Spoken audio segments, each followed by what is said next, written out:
महाभारत हिंदू धर्म का ऐसा धर्म ग्रंथ है जिसके जितने पहलुओं को खोला जाए उतनी ही नई और अद्भुत घटनाओं से आप अवगत होते हैं। वास्तव में देखा जाए तो महाभारत की पूरी कथा रिश्तों में आए ईर्ष्या और द्वेष पर ही आधारित है। परंतु महाभारत के कुछ पात्रों के आपसी रिश्ते इतने उलझे हुए हैं जो आज भी अधिकतर जनमानस की समझ से परे हैं। आज की इस वीडियो में मैं आपको महाभारत के कुछ ऐसे ही नाते रिश्तों के बारे में बताने जा रहा हूँ जिसके बारे में आप शायद ही जानते होंगे। महाभारत के उलझे हुए नाते रिश्तों की सूची में सबसे पहला नाम आता है कर्ण और कुंती का संबंध। नंबर 1, कर्ण और महारानी कुंती का रिश्ता। वैसे तो कर्ण को महाभारत का सबसे श्रावित पात्र माना जाता है, परंतु माता कुंती और कर्ण के रिश्ते की बात करें तो ये कर्ण के जन्म से संबंधित है। दरअसल पांडवों की माता कुंती श्री कृष्ण के पिता वासुदेव की बहन थी, लेकिन बाद में उन्हें कुंती भोज ने गोद ले लिया था। एक बार की बात है, महर्षि दुर्वासा का आगमन कुंती भोज के महल में हुआ और वे करीब 1 साल तक उस महल में रहे। इस दौरान राजकुमारी कुंती ने महर्षि दुर्वासा का पूरे मन से सेवा की और 1 वर्ष पश्चात जब वो कुंती भोज महल से जाने लगे तो उन्होंने कुंती से वरदान मांगने को कहा। तब राजकुमारी कुंती ने महर्षि दुर्वासा से कहा, प्रभु आप मुझे ऐसा वरदान दीजिए जिससे मैं कुछ भी प्राप्त कर सकूं। तब महर्षि दुर्वासा ने राजकुमारी कुंती को वरदान के रूप में एक मंत्र दिया और बोले, पुत्री इस मंत्र के प्रभाव से तुम किसी भी देवता का आवाहन कर सकती हो और मन वांछित वर प्राप्त कर सकती हो। इतना कहकर महर्षि दुर्वासा वहां से चले गए। उसके बाद एक दिन राजकुमारी कुंती के मन में ये विचार आया कि क्यों न महर्षि दुर्वासा द्वारा दिए गए मंत्र की सत्यता की जांच की जाए, और फिर उसने उस मंत्र की सहायता से सूर्यदेव का आवाहन किया और फलस्वरूप सूर्यदेव प्रकट हुए। ये देख कुंती हैरान हो गई और सूर्यदेव को प्रणाम कर उनसे क्षमा मांगने लगी और बोली, प्रभु मैंने महर्षि दुर्वासा के वचन की सत्यता की जांच करने के लिए आपका आह्वान किया, लेकिन सूर्यदेव बिना वचन दिए नहीं जा सकते थे, तो उन्होंने कुंती को पुत्र प्राप्ति का वरदान दिया जो कि उनकी छवि के समान जन्म लेगा। ये वरदान देकर सूर्यदेव वहां से चले गए और कुंती के हाथ में सूर्यदेव के वरदान स्वरूप कवच और कुंडल के साथ कर्ण का जन्म हुआ। कुंवारी कुंती समाज और परिवार के सवालों से भयभीत होकर कर्ण को एक बक्से में रखकर नदी में बहाने का निर्णय लिया और उसके पश्चात कर्ण का पालन पोषण अधीरथी और राधा ने किया। परंतु कर्ण और कुंती के रिश्ते की सच्चाई कर्ण की मृत्यु के बाद सभी को पता चली। नंबर 2, श्री कृष्ण का संबंधी दुर्योधन। महाभारत रोमांचक कथाओं का एक दुर्लभ ग्रंथ है जिसमें श्री कृष्ण और दुर्योधन के बीच एक अनोखे रिश्ते से जुड़ी कथा का भी बखान मिलता है, जिसके अनुसार भगवान श्री कृष्ण और दुर्योधन के बीच संधि का रिश्ता था। श्री कृष्ण और उनकी पत्नी जामवंती के पुत्र साम्ब ने दुर्योधन की पुत्री लक्ष्मणा से हरण कर विवाह किया था। राजकुमारी लक्ष्मणा साम्ब से प्रेम करती थी, इसलिए कौरव और विशेष रूप से दुर्योधन नहीं चाहता था कि उन दोनों का विवाह हो, लेकिन नियति को यही पसंद था, इसलिए लक्ष्मण ने स्वयं साम्ब को अपना हरण के लिए आमंत्रित किया। परंतु जब विवाह की बात कौरवों को पता चली तो उन्होंने साम्ब को बंदी बना लिया। तब यदुवंशियों ने बलराम और कृष्ण से कौरवों से युद्ध करने की बात कही, लेकिन बलराम ने कहा वो स्वयं हस्तिनापुर जाकर साम्ब को मुक्त कराएंगे। लेकिन जब बलराम हस्तिनापुर पहुंचे तो दुर्योधन ने उनका अपमान किया और क्रोध में आकर बलराम उनके घमंड को चकनाचूर करते हुए हस्तिनापुर को उखाड़ के गंगा में बहाने ही वाले थे। तभी दुर्योधन ने उनके पैरों पर गिरकर माफी मांगी और साम्ब को लक्ष्मणा का पति स्वीकार कर उसे बंधन मुक्त कर सम्मान पूर्वक विदा किया। इस तरह ना चाहते हुए भी दुर्योधन श्री कृष्ण के संबंधी बन गए। नंबर 3, धृतराष्ट्र, पांडु और विदुर। शांतनु के सत्यवती से विवाह के पश्चात 2 पुत्र हुए, चित्रांगद और विचित्रवीर। चित्रांगद और विचित्रवीर के बाल्यावस्था में ही उनके पिता शांतनु का स्वर्गवास हो गया, जिसके बाद उनका पालन पोषण भीष्म ने किया। चित्रांगद की युवावस्था प्राप्त करने के पश्चात भीष्म ने उन्हें राजगद्दी सौंप दी, परंतु कुछ समय बाद ही गंधर्वों से युद्ध करते हुए चित्रांगद वीरगति को प्राप्त हो गए। तत्पश्चात भीष्म ने विचित्रवीर को राज्य सिंहासन सौंपा। उसके बाद अब भीष्म को विचित्रवीर की शादी की चिंता सताने लगी।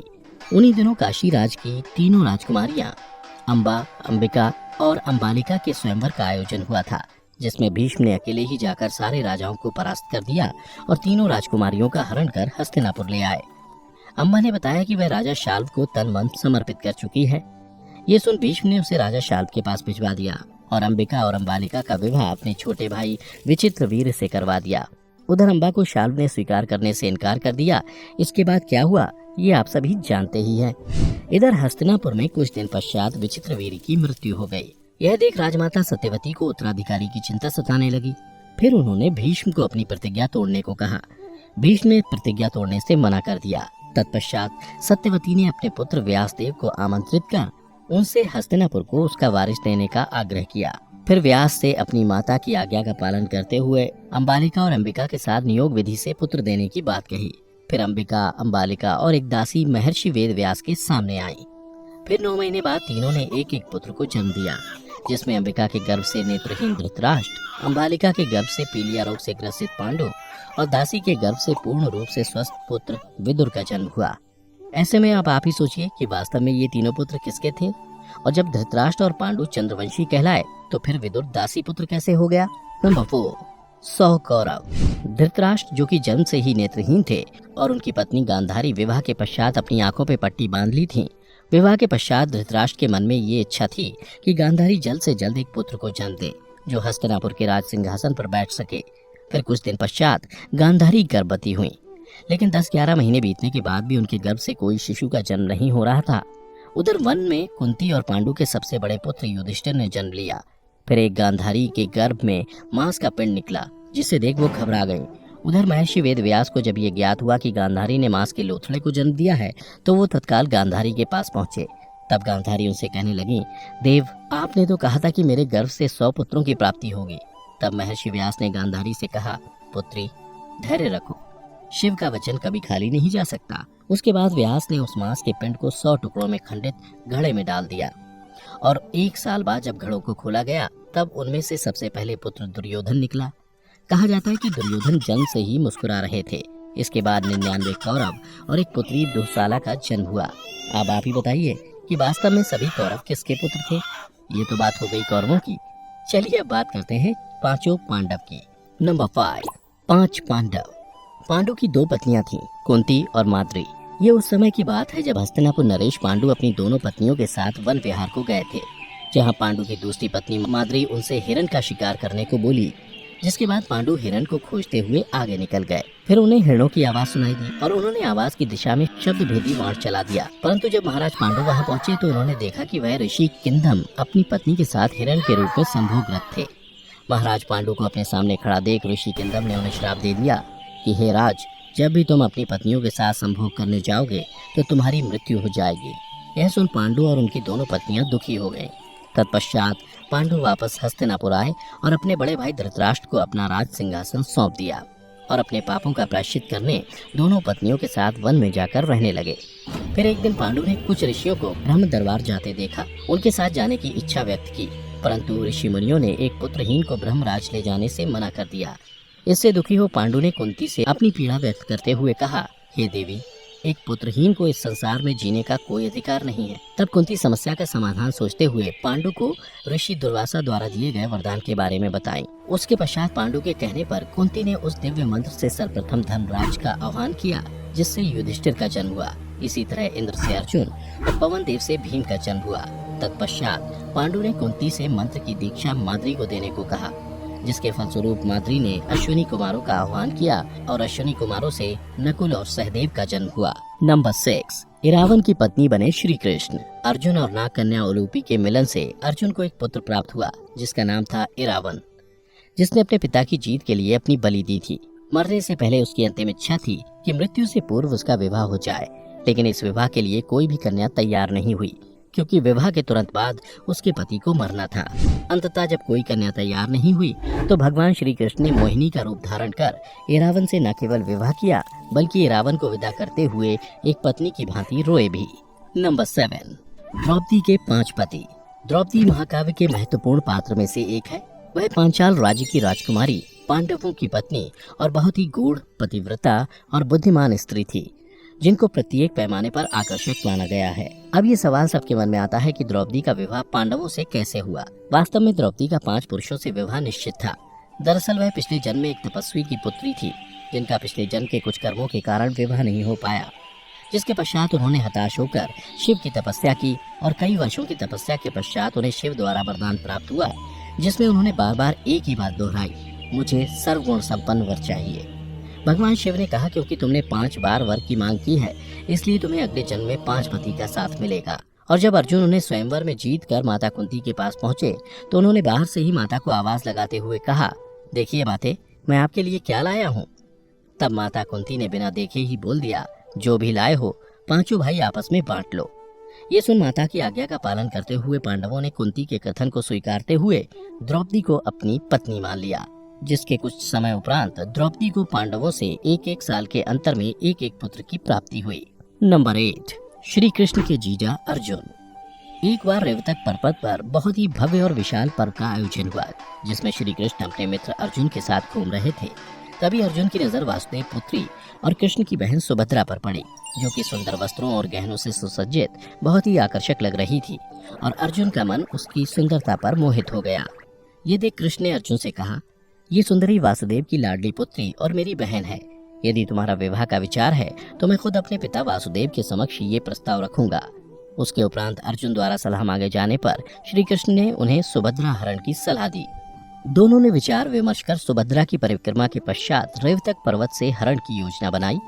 जब अर्जुन बलपूर्वक सुभद्रा का हरण कर ले गए, उसके पश्चात सभा पद में चलती सभा में अर्जुन के सारे कारनामे का वर्णन किया, जिसे सुन सारे यदुवंशी गुस्से से आग बबूला हो युद्ध की तैयारी करने लगे। उस बीच बलराम ने सबको शांत कर श्री कृष्ण की राय जानने की इच्छा व्यक्त की। तब श्री कृष्ण बोले, अर्जुन कोई कायरों वाला कार्य नहीं किया है। वह त्रिलोक में सबसे शूरवीर योद्धा है और अस्त्र शस्त्र से सुसज्जित रथ उनके पास है। यदि कोई उनसे युद्ध करने भी जाएगा तो उसकी हार तय है। ये बातें सुन सब इस पर विचार कर सुभद्रा को अर्जुन को सौंपने का निर्णय किया। इस प्रकार अर्जुन श्री कृष्ण के जीजा बन गए। अब आप ही नीचे कमेंट करके बताइए कि अर्जुन की माता कुंती जब श्री कृष्ण की बुआ थी और सुभद्रा की कृष्णा बहन, तो अर्जुन और सुभद्रा में वास्तविक संबंध क्या होना चाहिए था। नंबर 9, युत्सु। महाभारत के युद्ध में बहुत से पात्रों को धर्म और संबंध के बीच दुविधा में डाल दिया। ऐसे ही एक वीर था युत्सु, जो इसी दुविधा से गुजरते हुए अंत में संबंध से ऊपर सत्य और धर्म को चुनता है। युत्सु धृतराष्ट्र और उनकी दासी सुखदा के पुत्र थे। एक दासी पुत्र होने के बाद भी उन्हें कौरवों के समान ही अधिकार प्राप्त थे, परंतु गांधारी पुत्र कौरवों ने कभी उसे भाई के रूप में स्वीकार नहीं किया और समय समय पर उसकी निंदा भी की। परंतु कौरवों के साथ रहकर भी उन्हें धर्म और सत्य का भली भांति ज्ञान था। इस कारणवश जब महाभारत का युद्ध आरंभ होने ही वाला था, वह अपने आप को नहीं रोक पाए और उसी समय पांडवों का साथ देने उनकी सेना में चले गए, जिसने पांडवों की सेना को और बलवान कर दिया। ऐसे में आप ही बताइए कि जब दासी पुत्र होते हुए विदुर को जब चंद्रवंशी नहीं माना गया और उसे पूरे महाभारत दासी पुत्र के रूप में दर्शाया गया, तो फिर युत्सु दासी पुत्र होते हुए कौरव कैसे हो गया। नंबर 10, बुआ की बेटी से विवाह। भगवान श्री कृष्ण की 8 पत्नियों में से एक मित्रविंदा थी। एक दिन श्री कृष्ण विहार के दौरान अर्जुन के साथ उज्जैनी पहुंचे और वहां से राजकुमारी मित्रविंदा को स्वयंवर से वर लाए। मित्रविंदा अवंती के राजा जयसेन की पुत्री थी। उनके दोनों भाई विंद और अनुविंद कौरवों के सभासद थे। पौराणिक मान्यताओं के अनुसार मित्रविंदा उनकी बुआ की पुत्री थी। मित्रविंदा श्री कृष्ण को पसंद करती थी, परंतु जब इसके बारे में घर वालों को ज्ञात हुआ तो उन्होंने मित्रविंदा का विवाह दुर्योधन से करना चाहा, लेकिन ऐसा नहीं हो सका, जिसके लिए श्री कृष्ण और बलराम को मित्रविंदा के भाई और कौरवों से युद्ध करना पड़ा। दोस्तों, महाभारत के इस रिश्ते के बारे में बहुत ही कम लोग जानते हैं। दरअसल महाभारत में वर्णित कथा के अनुसार बलराम और रेवती की पुत्री वत्सला का विवाह अर्जुन पुत्र अभिमन्यु से तय हुआ था, लेकिन भाग्य को शायद ये मंजूर नहीं था। दरअसल जब ये विवाह तय हुआ, उसी दौरान युधिष्ठिर जुए में अपना राज्य हार गए और 5 पांडवों को इंद्रप्रस्थ छोड़ना पड़ा और वे सभी द्रौपदी के साथ वन में निवास करने लगे। ये बात जब बलराम और रेवती को पता चली तो वे दोनों सोचने लगे कि एक राज्यहीन राजकुमार को कैसे अपनी बेटी सौंप सकते हैं। यही सोचकर बलराम अपनी पुत्री वत्सला का विवाह दुर्योधन के पुत्र लक्ष्मण से तय कर दिया। इस फैसले पर सुभद्रा दुखी हो गई और अपनी व्यथा श्री कृष्ण को सुनाई। श्री कृष्ण ने बलराम को समझाने का प्रयास किया, परंतु वह नहीं माने। तत्पश्चात सुभद्रा और अर्जुन ने द्वारका छोड़ने का फैसला किया। सुभद्रा और अपनी यात्रा के दौरान जब हिडिंबा वन राज्य पहुँचे, वहाँ के राजा घटोत्कच थे। जैसे ही घटोत्कच को अर्जुन और सुभद्रा के राज्य छोड़ने के पीछे का कारण पता चला, वो बलराम से नाराज होते हुए अन्याय के खिलाफ कदम उठाने के बारे में विचार करने लगे तथा अर्जुन और अभिमन्यु को मिलाने के लिए योजना बनाई और सुभद्रा अर्जुन को लेकर द्वारका के लिए निकल गए। वहाँ बहुत कोशिशों के बाद घटोत्कच अर्जुन और वत्सला को मिलाने में कामयाब हुए। उसी समय वहाँ दुर्योधन और लक्ष्मण भी द्वारका पहुँच गए। घटोत्कच अपनी योजना अनुसार शादी के भवन में वत्सला का रूप धारण कर लक्ष्मण को भयावह रूप बनाकर उन्हें डरा के भगाने में कामयाब हो गए और अंततः बलराम को अभिमन्यु और वत्सला का विवाह करवाना पड़ा। तो मित्रों, महाभारत की ये कथा यहीं समाप्त होती है।